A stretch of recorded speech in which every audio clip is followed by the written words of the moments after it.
الحمد لله رب العالمين والصلاة والسلام على سيد الأنبياء والمرسلين.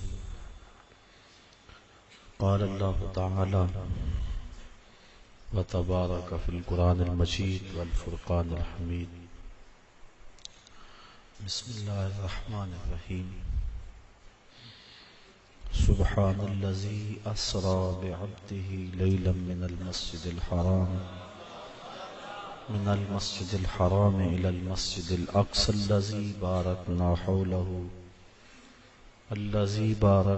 حوله لنريه من آياتنا إنه هو السميع البصير.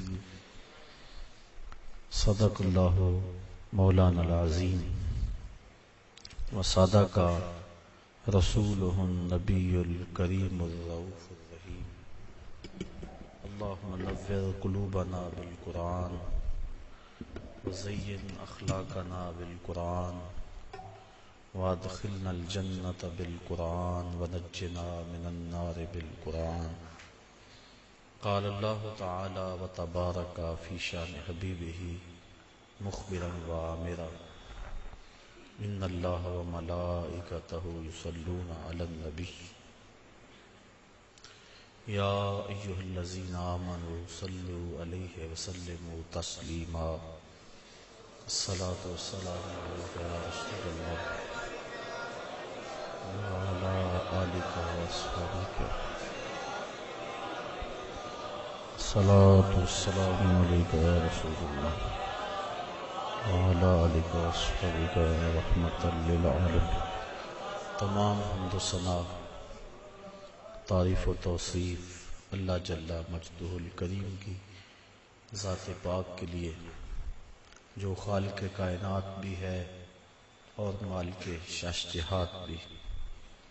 اللہ جل وعلا کی حمد و ثنا کے بعد حضور نبی اکرم شفیع امم رسول محتشم نبی مکرم اللہ کے پیارے امت کے سہارے رب کے محبوب دانائے غیوب مالک رقاب امم فخر عرب و عجم والی کون و مکان سیاہ لا مکان سید انس و جاں سرور لالا رخاں نیر تاباں سرنشین مہوشاں ماہ خوباں شہنشاہ حسینہ تتمہ دوراں سر خیل زہرہ جمالاں جلوہ صبح ازل نور ذات لم یزل باعث تکوین عالم فخر آدم و بنی آدم نیر بطحا رازدار ما اوہا شاہد ما تغا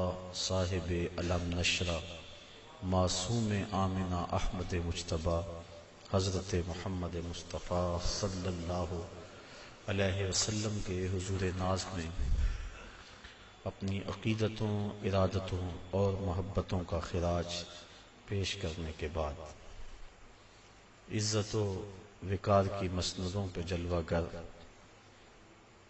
انتہائی قابل صد احترام معزز محترم خواتین و حضرات، السلام علیکم ورحمۃ اللہ وبرکاتہ. آیت معراج تلاوت کرنے کا شرف حاصل کیا. اس آیت کا پہلا حصہ گزشتہ برس ایک درس قرآن میں آپ کے سامنے پیش کیا گیا اور معراج النبی کے حوالے سے ایک مفصل گفتگو آپ سماعت کر چکے ہیں. آیت کریمہ کے آخری حصے پہ آج کی اس نشست میں کچھ باتیں آپ کے گوش گزار کرنا ہے. اللہ تعالیٰ جل شانہ میری زبان پہ کلمۃ الحق جاری فرمائے، دین کا فہم، سمجھ، سوجھ بوجھ اور ادراک نصیب فرمائے. معراج النبی صلی اللہ علیہ وآلہ وسلم میرے اور آپ کے آقا و مولا صلی اللہ علیہ وآلہ وسلم کا دوسرا بڑا معجزہ ہے. اللہ تعالیٰ نے اپنے محبوب کو ان بلندیوں تک بلایا جہاں کسی کا پہنچنا تو بڑی دور کی بات ہے، کسی کا خیال اور وہم بھی نہیں پہنچ سکتا۔ خرد سے کہہ دو کہ سر جھکا لے، گمان سے گزرے گزرنے والے، یہاں پڑے ہیں خود جہت کو لالے، کوئی کیا بتائے کدھر گئے تھے۔ سراغ عین و متا کہاں تھا، نشان کیف و الا کہاں تھا، نہ کوئی ساتھی نہ کوئی راہی، نہ سنگ منزل نہ مرحلے تھے۔ کمان امکان کے جھوٹے نکتوں، تم اول و آخر کے پھیر میں ہو، محیط کی چال سے تو پوچھو کدھر کو آئے کدھر گئے تھے۔ مرغ عقل تھک کے گر پڑتا ہے، جن بلندیوں تک حضور پہنچے کسی کا خیال اور وہم بھی نہیں پہنچ سکتا۔ ابو الحسن رفاعی علیہ رحمہ کا وہ قول کئی مرتبہ پیش کر چکا ہوں۔ وہ فرماتے ہیں کہ میں نے روحانی طور پہ پرواز کی، حتی ساعت تو فی الفوقانیات، یہاں تک کہ میں بہت اونچا چلا گیا، میری روح پرواز کرتی گئی، ایک عرش آیا اسے عبور کیا، دوسرا عرش آیا اسے عبور کیا، 7 لاکھ عرش عبور کر گیا۔ عرش ایک نہیں ہے، عرش کئی ہیں۔ عالم امکان اور عالم وجوب کے درمیان عرش عالم برزخ ہے۔ جب اللہ تعالیٰ دنیا پر کوئی تجلی ڈالنا چاہتا ہے تو پہلے عرش پہ ڈالتا ہے، اگر ڈائریکٹ آ جائے تو کوئی تاب نہ لا سکے۔ یہی بہتر ہے کہ وہ پردے میں روح پوش رہے، وہ اگر پردہ اٹھا دے تو کسے ہوش رہے۔ کئی عرش ہیں، کہتے ہیں میں 7 لاکھ عرش عبور کر گیا۔ پھر آواز آئی ابو الحسن رفاعی کدھر آ رہے ہو؟ کتاب کا نام ہے النبراس، علامہ عبدالعزیز فرہاروی رحمۃ اللہ تعالی علیہ کی یہ مصنفہ ہے، جو علامہ سعد الدین تفتازانی رحمۃ اللہ تعالی علیہ کی علم کلام پر مشتمل کتاب شرح عقائد نسبیہ کی تشریح ہے، اور یہ وہ کتاب ہے جو تمام مکاتیب فکر کے مدارس میں سبقاً پڑھائی جاتی ہے۔ تو حضرت علامہ عبدالعزیز فرہاروی نے اس واقعہ کو لکھا، اور اس میں کسی فرقے اور گروہ کا اختلاف بھی نہیں ہے کہ روح پرواز کر سکتی ہے۔ کہتے ہیں میں 7 لاکھ عرش عبور کر گیا۔ پھر آواز آئی ابو الحسن رفاعی کدھر آ رہے ہو؟ تو میں نے عرض کی مالک معراج کی رات جس عرش پہ محبوب کے قدم آئے تھے، میں تو اس عرش کی تلاش میں نکلا ہوں۔ نہ سفر بشرط معال ہے، نہ طلب بقید سوال ہے، فقط ایک سیری ذوق کو میں بھٹک رہا ہوں کہاں کہاں۔ میرے دل کی یہ خلوتیں کئی بار سج کے اجڑ گئیں، مجھے بارہا یہ گماں ہوا تم آ رہے ہو کشاں کشاں۔ کہا میں تو اس عرش کی تلاش میں ہوں۔ پھر آواز آئی ارجع لا وصول لک، ابو الحسن رفاعی پلٹ جاؤ، تم کروڑوں سال بھی پرواز کرو لیکن جس عرش کی چھاتی پہ میرے محبوب کے قدم آئے ہیں وہاں تمہارا خیال بھی نہیں پہنچ سکتا۔ کوئی حد ہے ان کے عروج کی، بلغ العلاب کمال، جن بلندیوں تک وہ پہنچے کسی کا تصور بھی نہیں پہنچ سکتا۔ بشر بھی پیچھے رہ گئے، نوری بھی پیچھے۔ نوریوں کا امام سدرہ پہ ہاتھ جوڑ رہا ہے، لو دنو تو ان ملتن لہ ترک تو، اگر میں ایک پورے کے برابر بھی آگے جاؤں تو میرے پر جلتے ہیں۔ کوئی فلک تے رہ یار گیا، کوئی جا سدرہ تے ہار گیا، ایک کالیاں زلفاں والا سی جڑا عرش تو بھی لنگ پار گیا۔ وہاں تک پہنچے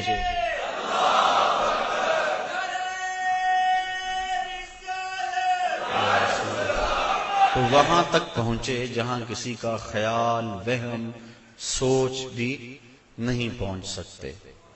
کہا ابو الحسن تم کروڑوں سال بھی پرواز کرو لیکن جس عرش کی چھاتی پہ میرے محبوب کے قدم آئے وہاں تمہارا خیال بھی نہیں جا سکتا۔ جس نبی کے قدم اتنے اونچے ہیں اس نبی کا سر کتنا اونچا ہوگا۔ یہ تو دماغ خراب ہو جائے تو انسان تولنے بیٹھتا ہے نا۔ بلا سناس کے چھوٹے سے ترازو پہ منوں اور ٹنوں کا حساب تو نہیں ہوتا، رتی ماشا تولے کا حساب تو سنار کا ترازو دیتا ہے، لیکن منوں ٹنوں کا حساب تو نہیں دیتا، ٹوٹ جائے گا ترازو۔ عقل کے ترازو پہ آپ مجھے تول لیں، میں آپ کو تول لوں، لیکن جو امام الانبیاء ہیں بھلا ان کا بھی وزن کیا جا سکتا ہے؟ اللہ اکبر۔ حضرت صاحبزادہ سید فیض الحسن شاہ علیہ رحمہ فرمایا کرتے تھے، تم نے حلیمہ کی بکریوں کے پیچھے پیچھے تو دیکھا، سدرہ پر جبریل کے آگے آگے کیوں نہیں دیکھا؟ تو جبریل بھی پیچھے، سارے پیچھے، جس کے قدم اتنے اونچے ہیں اس کا سر کتنا اونچا ہے۔ اللہ اکبر۔ تو میرے اور آپ کے آقا مولا وہاں تک گئے جہاں کسی کا خیال بھی نہیں جا سکتا۔ یہ سفر، اور یہ میری زبان سے سفر نکلا، اس کو قرآن نے ویسے سیر کہا ہے، سبحان الذی اسری بعبدہ، اس کو قرآن نے سفر نہیں کہا، سیر کہا۔ سفر معراج نہیں، سیر معراج۔ اور آپ جانتے ہیں کہ سفر اور سیر میں کتنا فرق ہے۔ آپ صبح سیر کرنے نکلتے ہیں تو 1 کلومیٹر کا فاصلہ 1 گھنٹے میں طے کرتے ہوں گے، راستے میں ہر منظر پہ رکتے ہوں گے، کہیں پھول کھلا ہے تو طبیعت وہی مچل گئی، رک گئے، اس کی خوشبو سونگھتے گئے اور اس کی پتیوں کا نظارہ دیکھتے رہے۔ بندہ سیر کرے تو گھنٹے لگتے ہیں، اور اگر آپ سفر کریں تو چند لمحوں میں طے کریں گے۔ یہ معراج میں اتنی جلدی گئے اور پلٹ بھی آئے، بستر بھی گرم تھا، زنجیر بھی ہل رہی تھی، پانی بھی بہ رہا تھا، اور ہو کے آ بھی گئے۔ اتنی تیز گئے اور آئے، قرآن نے اس کو سفر نہیں کہا یہ میرے نبی کی ابھی سیر ہے۔ تو میرے نبی کی سیر اتنی تیز ہے، سفر کتنا تیز ہوگا۔ اور میرا خیال ہے اسی پر اگر ہم غور کر لیں، ہم کہتے ہیں جب امتی مشکل میں نبی کو پکارتا ہے تو نبی مدد کو پہنچتے ہیں۔ کہا جاتا ہے کیسے اتنی جلدی آ جاتے ہیں؟ تو ظاہر ہے کہ جب کوئی دکھی پکارے پھر نبی سیر کرتا تو نہیں آتا، پھر تو سفر کرتا آتا ہے۔ اور جس کی سیر اتنی تیز ہے اس کا سفر کتنا تیز ہوگا۔ تو محبوب خدا اتنے سریع رفتار ہیں، اور کہاں تک پہنچے انسان کی عقل تھک جاتی ہے، یہاں تک کسی کا خیال اور تصور بھی نہیں پہنچ سکتا۔ یہ ایک الگ مضمون ہے۔ میں نے آج گفتگو یہ کرنی ہے کہ اللہ تعالیٰ کے عجائب قدرت کی نشانیاں جس لیے اللہ نے اپنے محبوب کو بلایا تھا وہ کیا تھی، اور اللہ نے اپنے محبوب کو کیا دکھایا۔ سب سے بڑی نشانی اور سب سے بڑی دولت جو محبوب کے دامن میں ڈالی گئی اور حضور کو عطا کی گئی وہ اپنا دیدار تھا۔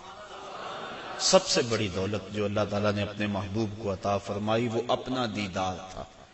رخ سے پردہ ہٹا دیا اور محبوب کو اپنا جلوہ دکھا دیا۔ اللہ اکبر۔ اعلی حضرت امام اہل محبت امام شاہ احمد رضا خان فاضل بریلوی علیہ رحمہ فرماتے ہیں، اور غیب بلا تم سے کیا نہاں ہو، جب خدا ہی تم سے نہ چھپا تم پہ کروڑوں درود۔ اب اس میں بھی اختلاف ہے کہ کیا دیدار الہی حضور نے معراج کی رات کیا تھا یا نہیں کیا تھا۔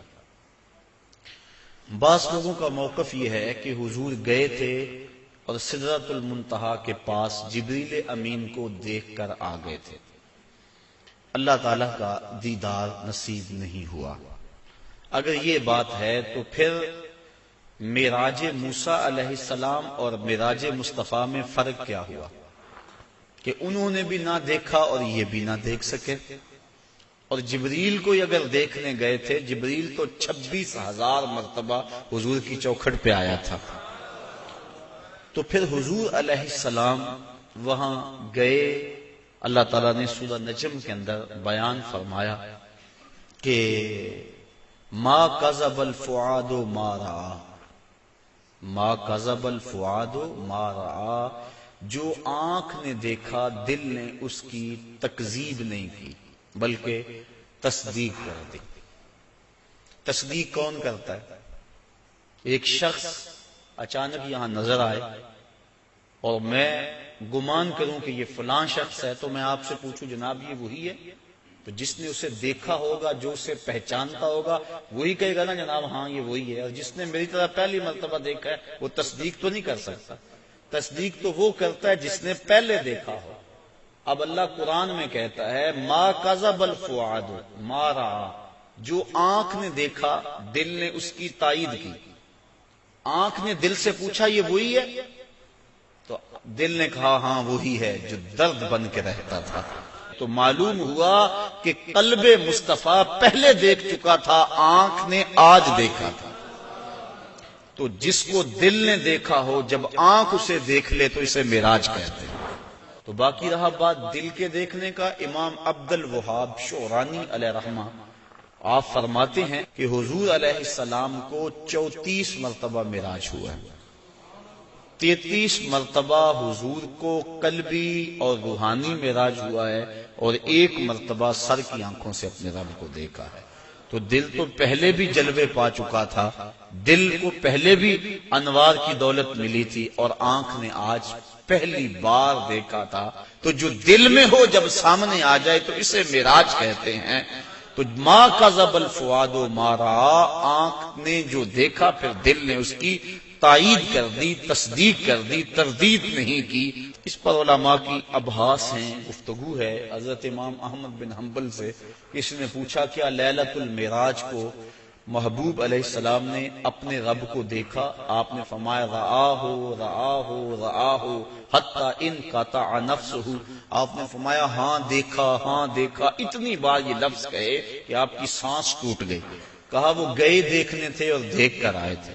اور اللہ تعالیٰ جل شانہ نے سورہ نجم کے اندر اس بات کو بڑی تفصیل کے ساتھ بیان فرما دیا کہ ارشاد فرمایا ما کذب الفؤاد ما رأى، جو آنکھ نے دیکھا دل نے اس کی تصدیق کی.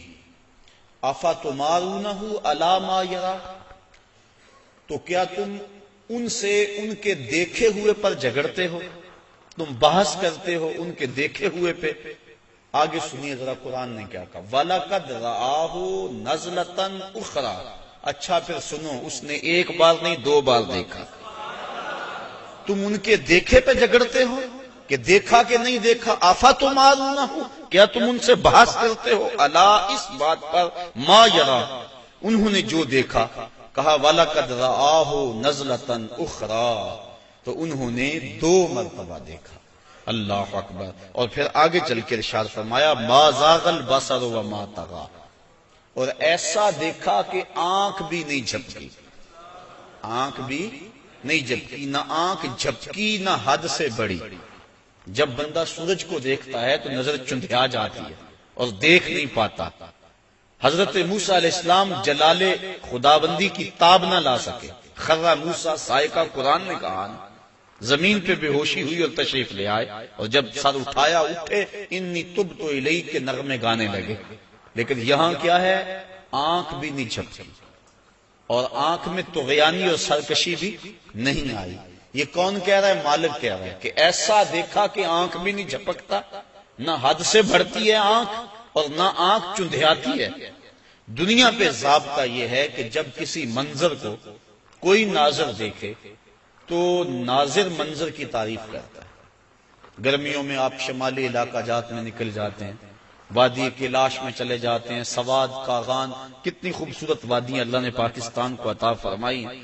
وہاں آپ جاتے ہیں، جب واپس پلٹتے ہیں تو دوستوں کے سامنے منظر کشی کرتے ہیں کہ پہاڑوں سے اترتی ہوئی آبشاریں، گنگناتی ہوئی ندیاں اور درختوں کی وہ قطاریں پریوں کی صورت کے اندر پہاڑوں پہ موجود تھی. برف پوش وادیوں کا بھی تذکرہ کرتے ہیں، اٹکیلیاں کرتے ہوئے دریاؤں کے پانیوں کا تذکرہ کرتے ہیں. آپ پلٹ کے آ کے منظر نگاری کرتے ہیں کہ حد ہو گئی، کیسا حسن تھا.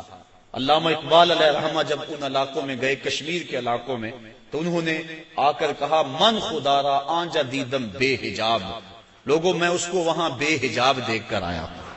اللہ اکبر. تو وہ کیسا منظر ہے، بندہ دیکھتا ہے تو دیکھنے والا منظر نگاری کرتا ہے. لیکن دنیا کا ضابطہ یہاں یہی رہا ہے کہ ناظر منظر کی تعریف کرتا ہے، واہ واہ کیسا منظر تھا.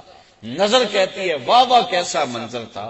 لیکن پہلی مرتبہ ایسا ہوا جب نگاہ مصطفیٰ نے جمال خدا کو دیکھا تو منظر پکار اٹھا ما زاغ البصر وما طغى، واہ واہ کیسی آنکھ ہے، نہ بھٹکتی ہے نہ بہکتی ہے. اللہ اکبر. تو منظر نے پہلی مرتبہ نظر کی تعریف فرمائی. تو ایسا دیکھا کہ ایسا کسی نے نہیں دیکھا ہوگا جیسا مصطفیٰ نے دیکھا۔ اللہ تعالیٰ نے اپنے محبوب علیہ السلام کو فرمایا یا محمد انت و انا و ما سوا ذالک خلقت لاجلک، محبوب ایک تو ہے ایک میں ہوں، اور اس کے علاوہ جو کچھ ہے میں نے تیرے لیے پیدا کیا۔ تو حضور علیہ السلام نے جواباً عرض کیا اللہم انت و انا و ما سوا ذالک ترکتہ لاجلک، مالک ایک تو ہے ایک میں ہوں، اور اس کے علاوہ جو کچھ تو نے میرے لیے پیدا کیا سب کچھ تیرے لیے چھوڑ آیا ہوں۔ اللہ تعالیٰ نے اپنے محبوب کو بہت کچھ دیا، جھولیاں بھر دی، ہماری عقلیں احاطہ نہیں کر سکتی۔ امام حقی لکھتے ہیں 70,000 اسرار تھے، 70,000 رموز اور 70,000 حکایتیں، بہت کچھ عطا کرنے کے بعد فرمایا محبوب یہ تو میں نے تجھے اپنی مرضی سے دیا، اب تو بتا تیری چاہت کیا ہے۔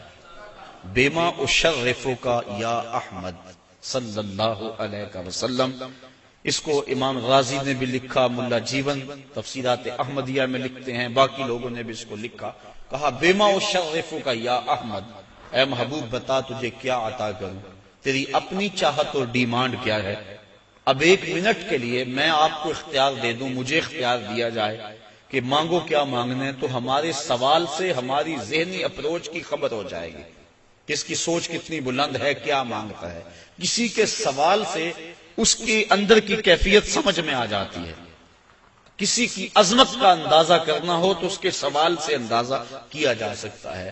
اب اللہ نے اپنے محبوب کو اختیار دیا کہ محبوب مانگ کیا مانگتا ہے۔ اب دیکھیے حضور کا انتخاب کہ حضور نے کیا مانگا۔ جب کہا بیما اشرفک، تجھے کس چیز سے نوازوں، تو عرض کی بنسبتی الیک شرفنی بالعبودیہ، اے اللہ ساری زندگی میں نے کہا کہ تو میرا رب ہے، سجدوں میں، قیام میں، رکوع میں، بدر کی وادی میں پتھر کھانے کھائے، اور میں نے کہا کہ تو میرا رب ہے، مطاف میں، حتیم میں، کعبۃ اللہ میں، سین حرم میں، ہر جگہ میں نے کہا کہ تو میرا رب ہے۔ آج تو بھی تو کہہ دے کہ تو میرا بندہ ہے۔ بنسبتی الیک شرفنی بالعبودیہ، آج تو مجھے بندہ کہہ کے پکار دے۔ تو اللہ تعالیٰ نے اپنے محبوب علیہ السلام کو معراج کے واقعہ میں جہاں بھی پکارا عبد کہہ کے، سبحان الذی اسری بعبدہ فاوحی الی عبدہ ما اوحی، اور پھر 50 نمازوں کا تحفہ دے کر حضور علیہ السلام کو روانہ کیا۔ تفصیلات بہت ساری ہیں، اختصار کے ساتھ اپنے مضمون کی طرف آ رہا ہوں۔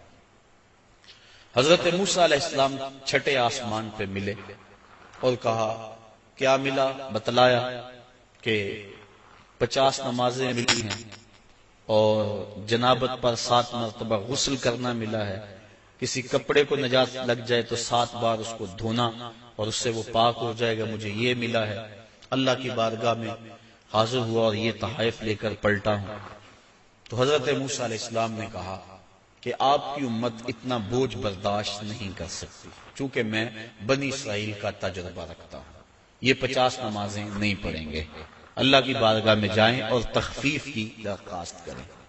حضور علیہ السلام حاضر ہوئے، تخفیف کی درخواست کی، 5 نمازیں معاف ہوئی، باقی 45 رہ گئی، اس طرح باقی معاملات میں بھی تخفیف ہوئی۔ پھر آئے، انہوں نے پھر کہا، پھر گئے، پھر آئے، حتیٰ کہ اللہ حاضر قیاس 5 نمازیں رہ گئیں۔ حضرت موسیٰ علیہ السلام نے عرض کی کہ حضور 1 مرتبہ اور جائیے۔ فرمایا مجھے اب اپنے رب سے حیا آتی، چونکہ عادت باری تعالیٰ یہ تھی کہ ہر بار 5 نمازیں معاف ہوتی تھی، اب رہ ہی 5 گئی تھی، اب جاتے تو اللہ یہ بھی رخصت دے دیتا، جو 50 سے 5 کر سکتا ہے وہ 5 میں بھی تخفیف فرما سکتا تھا، لیکن کہا اب مجھے اپنے رب سے حیا آتی ہے۔ اب اس پر 2-3 باتیں، ایک یہ کہ اللہ کے علم میں بلا نہیں تھا کہ بالآخر 5 نمازیں رہ جانی، پتا تھا نا اللہ کو بالآخر 5 رہ جانی، تو اللہ دیتا ہی 5، پہلے 50 دی، پھر گئے، پھر 5 معاف کی، پھر گئے، حتیٰ کہ 9 مرتبہ جانا ہوا اور پھر 5 رہ گئی۔ اللہ تعالیٰ کا علم بڑا وسیع ہے اور اللہ تعالیٰ کا علم قدیم ہے اور حادث نہیں، تو اس کو پتا تھا کہ بالآخر 5 نمازیں رہ جانی ہیں، وہ عطا ہی 5 کرتا، لیکن اگر وہ 5 دیتا لوگوں کو عظمت مصطفیٰ کا علم کیسے ہوتا۔ اللہ کے ہاں جو محبوب علیہ السلام کی محبوبیت ہے اس کا پتہ کیسے چلتا؟ اور دوسری بات، لا تبدیل لکلمات اللہ، اللہ کی باتیں تبدیل، اور یہاں بظاہر 9 مرتبہ تبدیلی آئی ہے. کتنی مرتبہ؟ تو اللہ تو فرماتے میری باتیں تبدیل نہیں ہوتی، یہاں 9 مرتبہ تبدیلی آئی. تو اللہ تعالیٰ نے دوسرا ضابطہ دے دیا، من جاء بالحسنۃ فلہ عشر امثالھا، جو ایک نیکی کرے 10 کا ثواب دوں گا. اللہ کی باتیں نہیں بدلتی، تم 5 پڑھو گے ثواب میں 50 کا ہی عطا فرماؤں گا. تو یہ جو معراج ہے اس کا جو اہم ترین تحفہ امت کے لیے حضور لے کر آئے وہ نماز کی صورت میں تھا. اور ارشاد فرمایا، حبب الی من دنیاکم ثلاث، الطیب والنساء وجعلت قرۃ عینی فی الصلاۃ. مجھے تمہاری دنیا سے صرف 3 چیزیں پسند ہیں، خوشبو، منکوحہ عورتیں، اور میری آنکھوں کی ٹھنڈک نماز میں رکھی گئی. اور یہ بھی فرمایا، الصلاۃ معراج المؤمنین، نماز مومنوں کا معراج ہے. اللہ اکبر. اور یہ بھی ارشاد فرمایا، جس نے نماز قائم کی اس نے دین کو قائم کیا، جس نے نماز گرا دی اس نے دین گرا دیا. اور صحابہ فرماتے ہیں ہم مومن اور کافر کے درمیان فرق نماز سے کرتے تھے. جو نماز پڑھتا ہم سمجھتے مومن ہے تبھی تو پڑھتا، اور جو نماز نہ پڑھتا ہم سمجھتے کافر ہے تبھی نہیں پڑھتا. اور کل قیامت کے دن اللہ تعالیٰ سب کو ارشاد فرمائے گا کہ مجھے سجدہ کرو. آج کوئی کرتا ہے یا نہیں کرتا، کل تو چاہے گا، لیکن جو نماز نہیں پڑھتا ہوگا باوجود آرزو رکھنے کے اس کی کمر اکڑ جائے گی اور وہ اللہ کو سجدہ نہیں کر سکے گا. اور پھر جس صف میں دشمنان خدا کھڑے ہوں گے، فرعون، حامان، ابی بن خلف، بے نمازی کو صف میں کھڑا کر دیا جائے گا. ہم میں سے کیا کوئی گوارا کرتا ہے کہ فرعون کے کندھے سے کندھا جوڑ کے کھڑا ہو جائے اور اس صف پر لعنتیں برس رہی ہوں گی جس صف میں یہ لوگ کھڑے ہوں گے؟ تو اگر ہم اس کو گوارا نہیں کرتے، اور کبھی بھی ایک مومن گوارا نہیں کرتا کہ دشمنان خدا کے ساتھ کھڑا ہو، تو پھر اگر ہم نماز نہیں پڑھتے تو ہمیں توبہ کر کے پچھلی بھی نمازیں پڑھنی چاہیے، قضا کرنی چاہیے، اور آئندہ ہمیں قصد کر لینا چاہیے کہ آج کے بعد نماز نہیں چھوڑیں گے. حضرت ابو ذر غفاری رضی اللہ تعالی عنہ کے ساتھ حضرت عثمان رضی اللہ تعالی عنہ تھے. ایک تو حضرت عثمان بن عفان ہیں، یہ اور صحابی ہیں. کہتے ہیں کہ ہم اکٹھے جا رہے تھے، راستے کے اندر ایک درخت آیا جس کی ایک شاخ لٹک رہی تھی جس کے اوپر زرد پتے تھے. حضرت ابو ذر نے ان کو پکڑ کے شاخ کو زور سے جنبش دی، جتنے بھی پتے تھے زرد وہ گر گئے اور شاخ اریاں ہو گئی. میں اس منظر کو دیکھ کے محظوظ ہوتا رہا. پھر حضرت ابو ذر غفاری میری جانب متوجہ ہوئے اور کہنے لگے، اے عثمان، تو نے پوچھا نہیں کہ میں نے اس شاخ کو یوں پکڑ کے جھٹکا کیوں دیا ہے؟ تو کہتے ہیں میں نے کہا اچھا پھر آپ بتا دیں کہ آپ نے شاخ کو جھٹکا کیوں دیا ہے. کہا ایک دن میں حضور کے ساتھ جا رہا تھا، راستے میں ایسا ہی ایک درخت آیا اور اس کی شاخ تھی جس پہ زرد پتے تھے. آقا کریم نے اس کو پکڑ کے جنبش دی، پتے یوں ہی جھڑ گئے. میں اس منظر کو دیکھ رہا تھا. آقا کریم نے میری طرف دیکھ کر کہا، ابو ذر تو نے پوچھا نہیں میں نے شاخ کو جنبش کیوں دی ہے؟ تو میں نے یوں عرض کی، حضور آپ بتا دیں کہ آپ نے کیوں جنبش دی؟ تو کہا، اے ابو ذر، جس طرح میں نے شاخ کو جنبش دی اور سارے پتے جھڑ گئے، اس طرح جب کوئی بندہ نماز کے لیے کھڑا ہو جاتا ہے سارے گناہ جھڑ جاتے ہیں. آقا کریم علیہ السلام نے معراج کی رات جو خاص چیزیں دیکھی اور امت کو بیان فرمائی، لِنُرِيَهُ مِنْ آیاتنا، اور معراج کا مقصد تھا محبوب کو بہت کچھ دکھلانا. سب سے بڑی دولت اپنا دیدار اور بہت کچھ. جنت دوزخ کا جو ہے حضور نے مشاہدہ کیا تو حضور نے کچھ لوگوں کو دیکھا کہ ان کے سر پتھر کے ساتھ کچلے جا رہے تھے، اور پھر اس کے بعد پھر وہ ٹھیک ہو جاتے، پھر دوبارہ ان کو کچلا جاتا. تو جبریل امین سے حضور علیہ السلام نے پوچھا کہ یہ کون لوگ ہیں اور ان کے سر کیوں کچلے جا رہے ہیں؟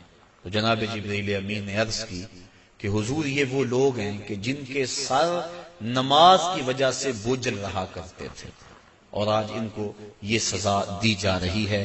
تو نماز سے سروں کا بوجھل رہنا یہ اس قدر کبھی امر ہے کہ قیامت کے دن اس کی سخت سزا ہوگی۔ آپ نے علماء سے سینکڑوں بار یہ سنا، اول ما یحاسب بہ العبد یوم القیامہ الصلاۃ، قیامت کے دن بندے سے سب سے پہلا سوال نماز کا کیا جائے گا، اور اگر پہلا سوال کا جواب بھی نہ آیا اگلی باتیں تو بعد میں ہیں، اس لیے ہمیں قصد کرنا چاہیے کہ آج کے بعد نماز نہیں چھوڑیں گے۔ حضور علیہ السلام نے معراج کی رات ایک شخص کو دیکھا، لکڑیوں کا ایک بہت بڑا گٹھا تھا جس کو اٹھانے کی کوشش کرتا تھا، لیکن اس سے وہ اٹھایا نہیں جاتا تھا، بھاری تھا، اس کی طاقت سے زیادہ تھا، لیکن اس کے باوجود وہ دائیں بائیں سے لکڑیاں اس کے اندر شامل کرتا تھا۔ پوچھا کہ یہ کون شخص ہے، اس کا جو گٹھا ہے لکڑیوں کا وہ پہلے بڑا بھاری ہے اور مزید وہ لکڑیاں دائیں بائیں سے لے کر اس کے اندر شامل کر کے اس کو مزید وزنی کرتا چلا جا رہا ہے۔ تو عرض کی کہ حضور یہ آپ کی امت کا وہ شخص ہے کہ جس کے پاس لوگوں کی کثرت کے ساتھ امانتیں موجود ہیں اور وہ ان کو ادا کرنے کی پوزیشن میں نہیں، لیکن اس کے باوجود اور امانتیں پکڑتا چلا جا رہا ہے، اور اس بات میں حریص ہے کہ لوگ میرے پاس پیسے امانتیں جمع کروائیں۔ تو کل قیامت کے دن اس صورت کے اندر جو ہے وہ اس کی سزا دکھلائی گئی کہ اس گٹھے کو اٹھانے کی کوشش کرتا ہے۔ اور ایک روایت میں آتا ہے کہ کل قیامت کے دن جس شخص نے لوگوں کی امانتیں دینا ہوں گی تو اس کو لوگ پکڑیں گے اور کہیں گے ہماری امانتیں واپس کر، وہ کہے گا اب اس وقت تو میرے پاس کچھ نہیں ہے۔ اسے فرمایا جائے گا کہ جو ان لوگوں کی امانتیں تیرے پاس ہیں وہ ایک جگہ رکھی ہوئی ہیں، اگر تو ان کو وہاں سے لا کر کے دے دے تو تیری جان چھوڑ سکتی ہے۔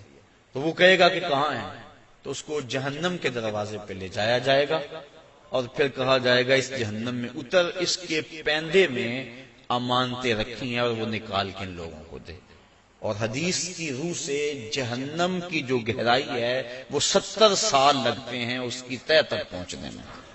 آقا کریم تشریف فرما تھے کہ ایک دھماکے کی آواز آئی، پوچھا صحابہ اس آواز کو سنا؟ عرض کی ہاں۔ فرمایا کہ یہ آواز کیسی ہے؟ اللہ و رسولہ عالم۔ عرض کی اللہ اس کا رسول جانتا ہے۔ فرمایا 70 سال قبل جہنم میں ایک پتھر پھینکا تھا، اب وہ پیندے پہ گرا ہے، یہ اس کے گرنے کی آواز ہے۔ تو 70 سال جاتے ہوئے لگتے ہیں اور 70 سال آتے ہوئے لگتے ہیں۔ بعض لوگ کہہ دیتے ہیں یار اگر جہنم میں گئے بھی تو ایک جھٹکا لگے گا، اگر ایک جھٹکا بھی لگا تو 140 سال لگ جائیں گے۔ فما اصبرهم علی النار، لوگوں کا آگ پر کتنا بڑا حوصلہ ہے کہ وہ ایسی باتیں کر جاتے ہیں۔ اب اس کو 70 سال جہنم کے پیندے تک اترنے میں لگیں گے، وہاں واقعی امانتیں جو لوگوں کی اس نے پکڑی ہوئی ہوں گی وہ موجود ہوں گی، ان کو پکڑ کے پھر 70 سال تک اوپر آئے گا، اور جب وہ کنارے پہ آ کے باہر نکلنے لگے گا پھر پاؤں پھسل جائے گا، اور پھر 70 سال تک لڑکتا ہوا نیچے چلا جائے گا، پھر 70 سال بعد آئے گا، اور جب اس کی دیوار کے آخر تک پہنچے گا لیکن پھر اس کا پاؤں پھسل جائے گا۔ لوگوں کی امانتیں ہڑپ کرنے والے کو قیامت کے دن یہ سزا دی جائے گی۔ میں اور آپ اتنا بوجھ اٹھائیں جتنا ہم اٹھا سکتے ہیں، اور ہمیں دیکھیں کہ ہم ہمارے ذمے جو ہے وہ کسی کا غصب کیا ہوا، کسی سے رشوت میں لیا ہوا، اور کسی کی مجبوری سے فائدہ حاصل کر کے اس سے مال لیا ہوا، اور دیوار رکھتے ہوئے ہم سائے کے 2 انچ دبائے ہوئے ہم سب کچھ دیکھ سکتے ہیں اور اپنے مستقبل کی منصوبہ بندی کر سکتے ہیں۔ حضور علیہ السلام آگے گئے تو آقا کریم نے دیکھا کہ کچھ عورتیں ہیں کہ جو چھاتیوں کے بل لٹکائی گئی۔ فرمایا کہ یہ کون سی خواتین ہیں؟ تو عرض کی کہ حضور آپ کی امت کی یہ وہ عورتیں ہیں جو زنا کیا کرتی تھیں اور آج ان کو یہ سزا دی جا رہی ہے۔ اس سے آگے بڑھے تو دیکھا کہ کچھ لوگوں کے سامنے خوشبودار اور چھوٹے چھوٹے ٹکڑے گوشت کے پڑے ہوئے ہیں لیکن وہ اس کو نہیں کھا رہے۔ آگے بدبودار اور متعفن کھانا پڑا ہوا ہے، گوشت پڑا ہوا ہے، وہ اس کو کھا رہے ہیں۔ پوچھا کہ یہ کون لوگ ہیں؟ تو جبریل نے عرض کی کہ آپ کی امت کے یہ وہ لوگ ہیں کہ جن کو حلال بیویاں میسر تھی لیکن اس کے باوجود وہ بازاری عورتوں سے اپنا منہ کالا کیا کرتے تھے، تو کل قیامت کے دن ان کو سخت سزا دی جائے گی۔ آگے بڑھے تو حضور علیہ السلام نے دیکھا کہ کچھ لوگ ہیں کہ کہ جن کے پیٹ بہت بڑے ہیں اور ان کے اندر سانپ ہیں، تو وہ کھڑے ہوتے ہیں لیکن پیٹ کا بہت بڑا ہونا ان کو کھڑا نہیں ہونے دیتا، پھر گر جاتے ہیں۔ پوچھا کہ یہ کون لوگ ہیں؟ تو بتلایا گیا کہ یہ وہ لوگ ہیں جو سود کھایا کرتے تھے۔ سود کی حرمت قرآن مجید میں بڑی وضاحت کے ساتھ آئی اور فرمایا سود لینے والا، حضور نے ارشاد فرمایا سود دینے والا، سود کی رقم پہ گواہ بننے والا اور سود کی رقم کے معاملے کو لکھنے والا گناہ میں برابر کے شریک ہے۔ تو اس لیے ہمیں ان چیزوں سے بچنا چاہیے۔ ایک حدیث میں آیا، آقا کریم نے ارشاد فرمایا، حضرت علی المرتضیٰ سے روایت ہے، فرمایا 7 اشخاص ایسے ہیں جب تم انہیں قبر میں دفن کر کے آتے ہو تو ان کے رخ قبلے سے پھیر دیے جاتے ہیں، اور ساتھ فرمایا فَاذْهَبُوا وَانْبُشُوا قُبُورَهُمْ فَإِن لَّمْ تَجِدُوا هَٰكَذَا مَا قُلْتُ لَكُمْ فَهُوَ باطل، کہا جاؤ جا کے قبریں اکھیڑ کے دیکھ لو، اگر ایسا نہ پاؤ جیسا میں کہہ رہا ہوں تو آ کے کہہ دینا کہ غلط کہا تھا۔ عرض کی قیلا من ہم یا رسول اللہ صلی اللہ علیہ وسلم، عرض کی حضور یہ کون لوگ ہیں کہ جن کے رخ قبر میں قبلے سے پھیر دیے جاتے ہیں؟ تو حضور نے ارشاد فرمایا شارب الخمر و بائع البش و شاہد الزور و آکلۃ الربا والنائحۃ والمحتکر و تارک الجماع۔ 7 اشخاص گنوائے۔ پہلا شارب الخمر، شراب پینے والا۔ ایک روایت کے لفظ ہیں کہ شراب اپنے لیے بنانے والا، کسی اور کے لیے بنانے والا، شراب پینے والا، شراب پلانے والا، شراب بیچنے والا، شراب خریدنے والا، اور جس کے لیے شراب خریدی ہے، شراب کو ڈھونے والا، دوسری جگہ منتقل کرنے والا، ہمارا سب پر اللہ کے رسول نے لعنت بھیجی۔ تو یہ ایسا برا فعل ہے۔ ایک روایت کے لفظ میں نے پڑھے کہ شارب الخمر کعابد الوثن، شراب پینے والا بت پوجنے والے کی طرح۔ ہمارے معاشرے میں شراب نوشی سرایت کر گئی ہے، اور اب تو بعض طبقوں کے اندر یہ برا بھی نہیں سمجھا جاتا، جبکہ حلال سمجھ کے پینا تو کفر ہے، اور اس کو حرام سمجھتے ہوئے اس کی حرمت کے قائل ہونے کے باوجود پینا یہ گناہ کبیرہ ہے، اور منع فرمایا گیا سختی کے ساتھ۔ ارشاد فرمایا ایک تو ویسے بھی شرابی جب مرتا ہے اسے مرتے ہوئے کلمہ نصیب نہیں ہوتا، اور دوسرا یہ روایت جو میں نے آپ کے سامنے رکھی کہ اس کا قبلے سے رخ پھیر دیا جائے گا۔ اور اب یہ بھی میڈیا پہ بیٹھ کے ہمارے روشن خیال حکمرانوں کی ایما پر لوگ کہہ رہے ہیں کہ صرف خمر حرام ہے، باقی جو چیزوں سے کشید کی گئی چیزیں ہیں وہ حرام نہیں ہے، جبکہ میرے اور آپ کے آقا و مولا صلی اللہ علیہ وآلہ وسلم نے واضح طور پہ فرمایا ہر وہ چیز جو نشہ لاتی ہے وہ شراب ہے، اور ہر شراب خمر حرام ہے۔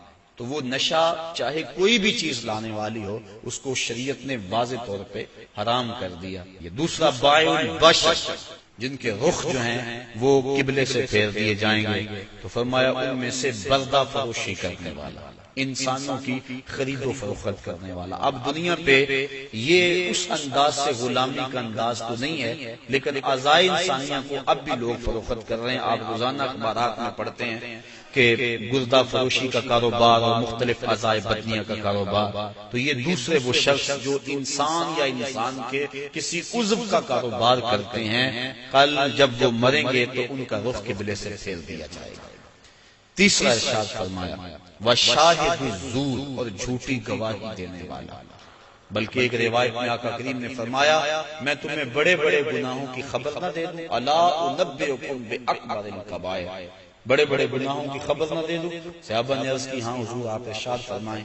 فرمایا الاشراک باللہ وعقوق الوالدین الا وقول الزور، اور ایک فرمایا وشہادت الزور۔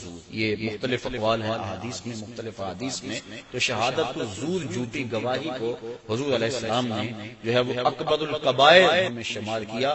اور چوتھا فرمایا سود کھانے والے، سود لینا، سود دینا، سود لکھنا، اس کی رقم پر گواہ بننا، ان وزر میں فرمایا چاروں برابر ہیں۔ اور ایک روایت ہے صحاح کی، ارشاد فرمایا کہ سود کے گناہ کے 70 درجے ہیں اور کم سے کم درجہ اپنی ماں سے زنا کرنا ہے۔ اب میں اور آپ دیکھیں اور اپنی زندگی کی راہ کو درست کریں۔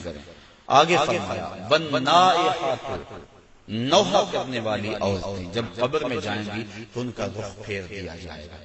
جب کوئی شخص فوت ہو جاتا ہے تو صبر کا حکم ہے۔ آنکھوں کا غم اور دل کا غم رحمان کی طرف سے ہے، ہاتھوں کا اور زبان کا غم شیطان کی طرف سے ہے۔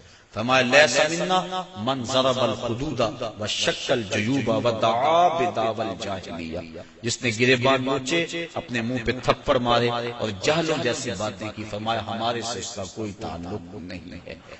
تو دل غم زدہ ہو، آنکھوں سے روئیں، اس شریعت نے منع نہیں کیا، لیکن واویلا کرنا، کوئی کہہ رہا اللہ تجھے ترس نہ آیا، کوئی کچھ بول رہا ہے معاذ اللہ، یہ کفریہ کلمات ہیں۔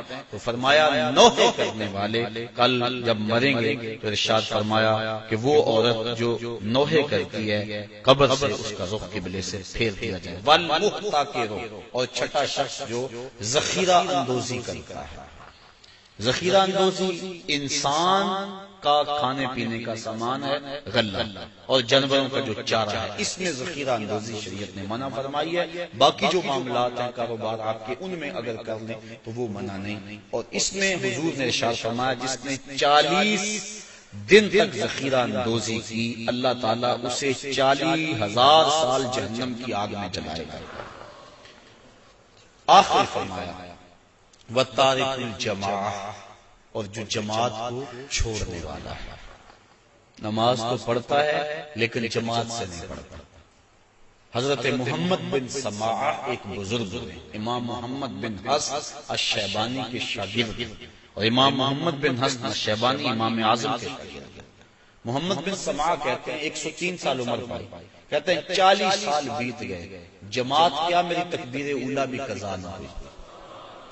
میری والدہ کا انتقال ہو گیا، بس مصروفیت ایسی ہوئی، صدمہ ایسا پڑا کہ میں مسجد میں آیا، سلام پھر گیا تھا، جماعت ہو چکی تھی۔ بڑا پریشان ہوا کہ زندگی میں کبھی کوئی تکبیر اولیٰ بھی نہیں رہی، آج جماعت بھی جاتی رہی۔ پھر میں نے سوچا ایک نماز جو جماعت سے پڑھی جائے، منفرد پڑھنے والی 25 نمازوں کے برابر ہے، ایک روایت میں 27 نمازوں کے برابر ہے، چلو میں اس نماز کو 25 بار پڑھ لیتا ہوں۔ کہتے ہیں میں کھڑا ہو گیا اور اس نماز کو، ان فرائض کو میں نے 25 بار پڑھا، اور جب 25ویں بار پڑھ رہا تھا تو ہاتف سے آواز آئی، اے محمد بن سماعہ تم نے نماز تو 25 مرتبہ پڑھ لی، لیکن جب امام ولدالضالین کہتا ہے اور اس کے ساتھ فرشتے آمین کہتے ہیں، وہ آمین کہاں سے لاؤ گے؟ تو کہتے ہیں میں پریشان ہوا کہ میں 25 چھوڑ کے 25,000 مرتبہ بھی پڑھوں لیکن جماعت کی فضیلت نہیں پا سکتا۔ تو فرمایا وَتَارِكُ الْجَمَاعَةِ، اور جماعت کو ترک کرنے والا۔ حضور علیہ السلام نے ارشاد فرمایا کہ پھر میں آگے بڑھا تو میں نے کچھ لوگوں کو دیکھا کہ ان کی زبانیں لوہے کی کینچیوں سے کاٹی جا رہی تھی۔ میں نے جبریل امین سے پوچھا کہ یہ لوگ کون ہیں کہ جن کی زبانیں لوہے کی کینچیوں سے کاٹی جا رہی ہیں؟ جبریل نے عرض کی کہ حضور یہ آپ کی امت کے وہ فتنہ پرور خطیب ہیں جو کہتے کچھ اور تھے کرتے کچھ اور تھے۔ ہاؤلائی خطباء الفتنہ، یہ فتنہ پرور خطیب ہیں جن کی زبان معاشرے میں آگ لگاتی تھی اور زمانے کو کچھ اور کہتے تھے لیکن اپنا عمل اور اپنا کردار ان کا کچھ اور تھا۔ اس لیے ممبر و محراب کے جو وارث ہیں ان کو ایک ایک لفظ جو ہے وہ تول کے بولنا چاہیے، اور اس پر پہلے عمل ہو تو لفظ لوگوں کے دلوں میں اترتے ہیں۔ تقریر سادہ ہو یا مختصر ہو اس سے کوئی غرض نہیں ہے، لیکن اگر انسان کی گفتگو کے پیچھے اس کے اپنے عمل کی قوت نہیں ہوگی تو چاہے اس کی تقریر سے لوگ لوٹ پوٹ ہو جائیں اور سارا دن دھوم مچی رہ کے حد ہو گئی، لیکن اس کے اثرات روح تک نہیں پہنچیں گے، وہ دماغ تک ہی ٹھہر جائے گی، دل تک نہیں پہنچ پائے گی۔ اس لیے فرمایا یہ آپ کی امت کے وہ فتنہ پرور خطیب ہیں کہ جو زبان سے کچھ اور کہتے ہیں اور ان کا اپنا کردار اور عمل اور ہے۔ انسان جب اپنی زبان کو کھولے تو اپنے عمل کا جائزہ لے لے۔ آپ اور میں بھی جو ہے وہ اپنی زندگی میں اس چیز کو غور کے ساتھ دیکھیں۔ غالباً حضرت باجید بستامی آپ کے پاس ایک بڑھیا آئی اور اس نے کہا کہ میرا جو بیٹا ہے یہ گڑ بہت کھاتا ہے، میٹھا بہت کھاتا ہے، آپ اس کو تاکید کر دیں، کوئی تعویذ لکھ دیں۔ آپ نے فرمایا اس کو کہ اس کو کل لے کر آنا۔ دور دراز کا سفر تھا، پیدل سفر تھے، دوسرے دن وہ تھکی ہاری پھر آئی۔ آپ نے بچے کے سر پہ شفقت کا ہاتھ پھیرا، کہا بیٹا زیادہ مناسب نہیں ہے کسی چیز میں بھی کثرت کرنا، لہذا جو ہے وہ اعتدال سے آگے نہ بڑھو اور زیادہ نہ کھایا۔ تو اتنا کہا اور کہا کہ جائیے، میں نے تاکید کر دی ہے۔ تو مائی نے کہا کہ حضرت کل میں آئی تھی اتنا لمبا سفر کر کے، اگر یہی بات کہنی تھی تو آپ کل ہی کہہ دیتے، اتنا لمبا سفر میں نے دوبارہ کیا۔ میں نے کہا شاید کوئی خاص عمل ہے جو آپ نے کرنا ہے۔ تو فرمایا کہ اصل بات یہ تھی کہ کل اتفاق سے میں نے خود کھایا ہوا تھا، اس لیے اسے منع کرتا تو شاید میری بات میں اثر نہ ہوتا۔ اب یہ ایک عام اور سادہ سی بات ہے، لیکن ہم اگر اپنے بچوں کو گھر میں تاکید کرتے ہیں نا، بعض کا لوگ کہتے ہیں یہ بچے نماز نہیں پڑھتے، اچھا جی ان کے لیے دعا کر دیں، ہم نہیں پڑھتے چلو یہ تو پڑھیں۔ تو میں کہا کرتا ہوں یہ کیوں پڑھے؟ جب تم نہیں پڑھتے تو یہ کیسے پڑھیں؟ ماں باپ کو خود نمونہ بنانا چاہیے۔ اس طرح ہمارے علماء کو، مبلغین ہیں، مشائخ اعظام ہیں، جو بھی ذمہ دار ہے، جو بھی بات 2 4 10 20 50 لوگوں تک بات منتقل کرتا ہے، اس کو خود نمونہ بننا چاہیے۔ صرف یہ تقریر، واز، لچھے دار گفتگو اور اس سے لوگوں سے پیسے بٹور لینا یہ بات نہیں ہے، بلکہ بات جو دل سے نکلتی ہے اثر رکھتی ہے۔ اس لیے ہم بات دل سے کہیں اور جو کہیں اس پر ہمارا پہلے عمل ہو۔ اللہ کی رضا کے لیے جئیں، اللہ کی رضا کے لیے مریں، یقیناً اس کی برکات ہیں۔ وہ اقبال علیہ رحمہ نے کہا تھا کہ واعظ قوم کی وہ پختہ خیالی نہ رہی، برق طبعی نہ رہی، شعلہ میں کالی نہ رہی، رہ گئی رسم اعظم، روح بلالی نہ رہی، فلسفہ رہ گیا تلقین غزالی نہ رہی، مسجد مرثیہ خواہیں کہ نمازی نہ رہے، یعنی صاحب اوصاف وہ حجازی نہ رہے۔ اللہ تعالیٰ اپنی راہوں کا مسافر ہے۔ میاں صاحب نے کیا کہا تھا؟ پڑھنے اتے مان کرینا تے نہ آکھی میں پڑیا، او جبار کہار صداوے متا روڑ دے وے دودھ کڑے۔ اس لیے آخری دم تک انما الاعمال بالخواتیم، اعمال کا دار و مدار حسن خاتمہ پہ ہے۔ ادارۃ المصطفیٰ کے جتنے مبلغین ہیں، مصطفی فقیر ہیں، اور آپ لوگ جہاں جہاں سے بھی آئے ہیں، بس یہ کوشش کریں، یہ اپنا مزاج بنا لیں کہ جو کہنا ہے اس پر پہلے عمل کریں، اور اپنا عمل بہت زیادہ ہونا چاہیے تاکہ قوت کے ساتھ، عمل کی طاقت کے ساتھ کہیں بھی وہ بات دلوں میں اترنے کا فن جانتی ہے۔ اللہ تعالیٰ مجھے اپنی رحمتوں کے اور کرم نوازیوں کے حصار میں رکھے۔ وآخر دعوانا ان الحمدللہ رب العالمین۔